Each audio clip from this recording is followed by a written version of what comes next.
Hi there, it's Wendy, and today's video is part of the Taylormadecards4u Inspiration Team monthly video hop featuring the new digital kit, An English Garden.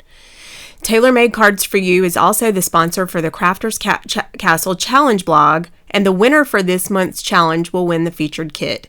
So be sure to link up to the challenge for your chance to win. Check the description box below the video for details, links, and a complete list of supplies. The first thing I think of when I hear English garden is a garden tea party. I created a tea bag dispenser and decorated with elements from the kit. I used my Silhouette Camiette software to print and cut the digital elements for a nice clean look. I don't mind fussy cutting, but this technique really saves time. I also printed the quad print included in the kit to decorate the side panels. I think it is so pretty printed on the light blue cardstock. Now I've already trimmed the base pieces for the dispenser, and you'll find a link to a set of printable instructions in the description box if you'd like to follow along. I'll also be using some Sapphire Rainier foil paper and rose gold Deco foil for some metallic accents. And I'll create a stamped embellishment with some of the new Ghost 2.0 and the Ghost 2.0 ink and the Rainier foil, and I'll experiment with the new Deco foil transfer gel duo. And I dug in my stamp stash for a sentiment that complemented the theme of the kit. Right now is a good time sounded perfect for a relaxing cup of tea. I'll start by scoring the 6x12 panel using this template. And I'll use a Scor-It board for this since the calculations for this template measure 16th inch markings. Normally I would use my Scor-Pal for scoring, but the Scor-Pal only has markings for 1/8 inch lines.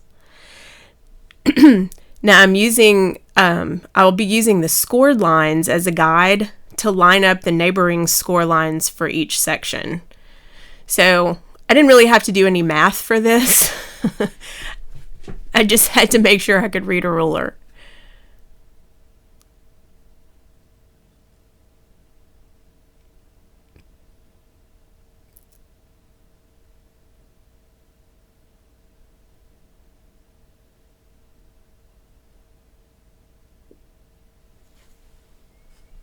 Now this little second section will be the opening for the dispenser, and I'll create a second score line in this section only.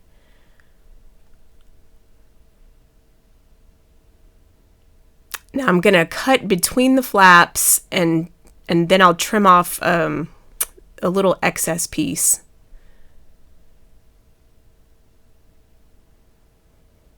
This little piece on the end.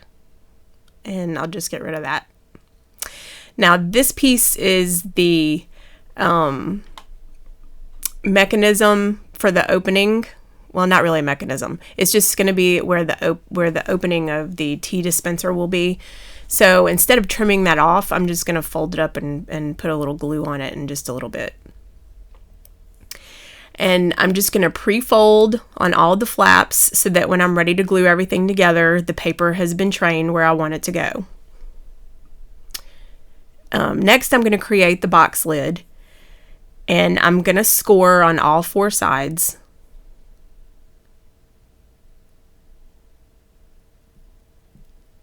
And I'll cut and taper the corners for a nice clean fit.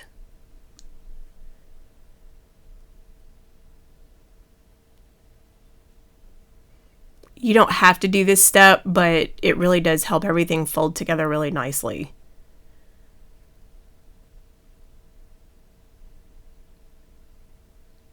And I'll pre-fold all of those flaps as well.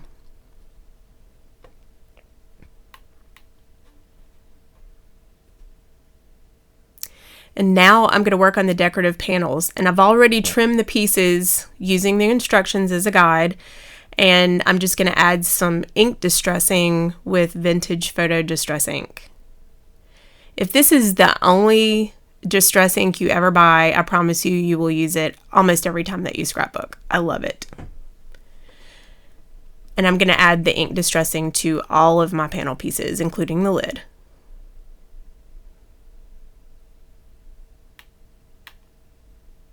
Now this is the fun part. This technique is like magic. Rania Ghost ink removes the color from their foiled paper to create a reverse stamping effect.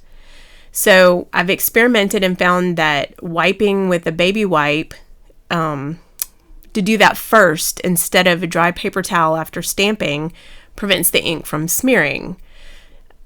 And you'll also see that I'm going to hold the stamp onto the image for about 10 seconds. And that allows the ink to begin to work before you even lift it. I'm going to carefully pull that up, and you can already see some of the ink is removed. And the baby wipe just gently wipes off the rest. And I'll buff that with a dry paper towel. Now, if you're interested in Rania foil, be sure to check the link in the description box below the video.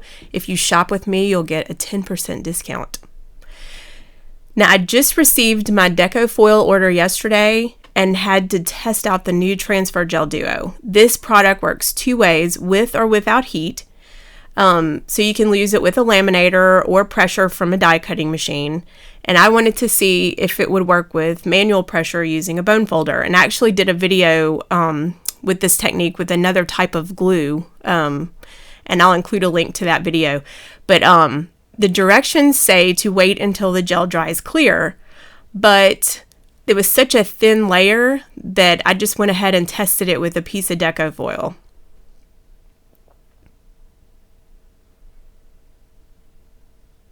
And I'm going to rub that with a bone folder. And bingo.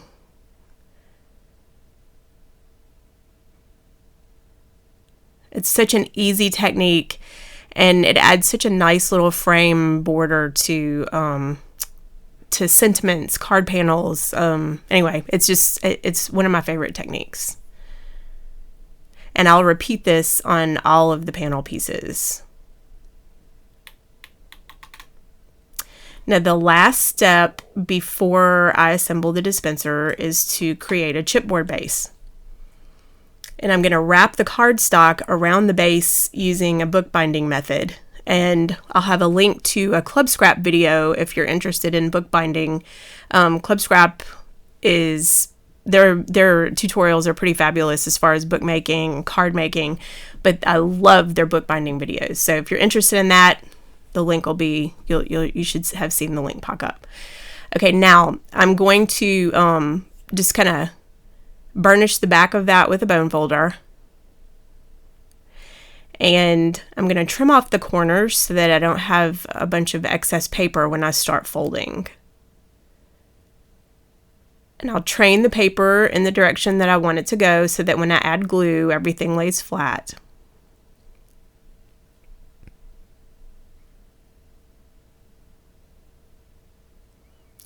And I'm going to make sure that I brush the glue to the very edges of the cardstock so that there's glue all over everything, and it'll make good contact. And I'm going to do the same thing to the opposite flap.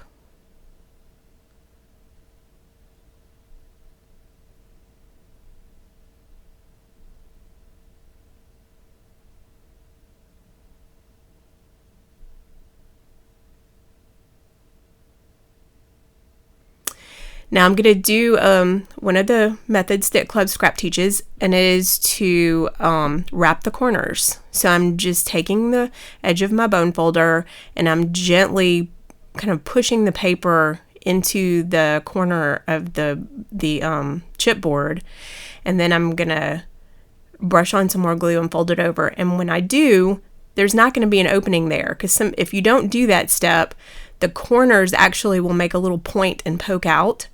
And sometimes you'll be able to see the cardstock, the chipboard underneath. So with this little step, just very simple, nice clean edge, and it just looks so professional. And now I'm just going to rub the edges there, just kind of burnish the edges, and it makes the edge of that chipboard flat so that it looks nice and clean and neat. Now I'm ready to adhere everything, all of my panels, to my dispenser base. Look how pretty that deco foil is. And you can even see just a little bit of a shadow of that vintage photo ink. That effect is so pretty.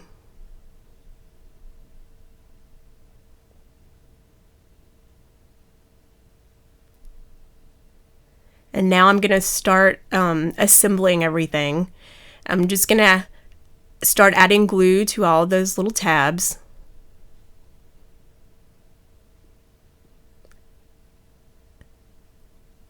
And I'm going to press and hold that just to make sure that the glue adheres well.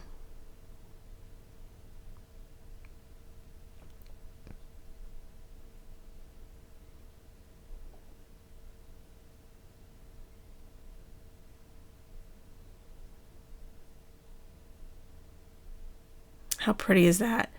Okay, now I'm ready to assemble the dispenser, and I'm just going to add some tape glider to that strip on the end.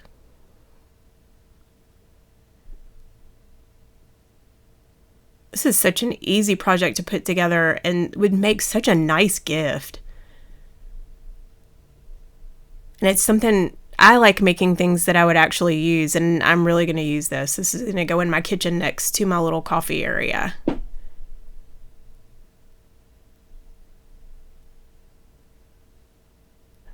And I'll just fold those flaps in, and I'm going to add a little bit of glue to hold all of that together.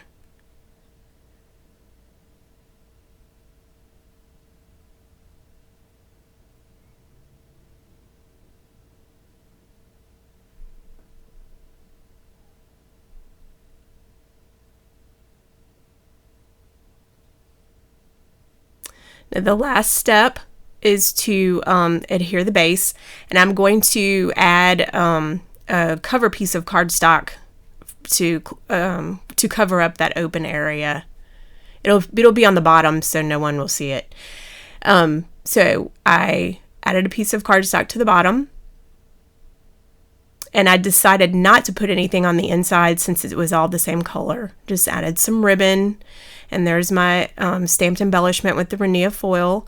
And I had a felt flower in my stash that I just added for a topper. And you can see that's one of my biggest tea bags, and it fit in there perfectly. I just love that. And I had a good bit of cardstock left over, so I decided just to make some really small greeting cards, real tiny ones. And I used some of the digital elements from that kit. Those butterflies are beautiful, and I added some stickles for some sparkle. And here's some pictures of my final project. I just love the effect of that foil. Be sure to check the link below for the link to the Renia discount. And here's a picture of my card collection. I hope you've had fun and are inspired, and don't forget to leave me a comment and like and subscribe to my channel if you haven't done so already.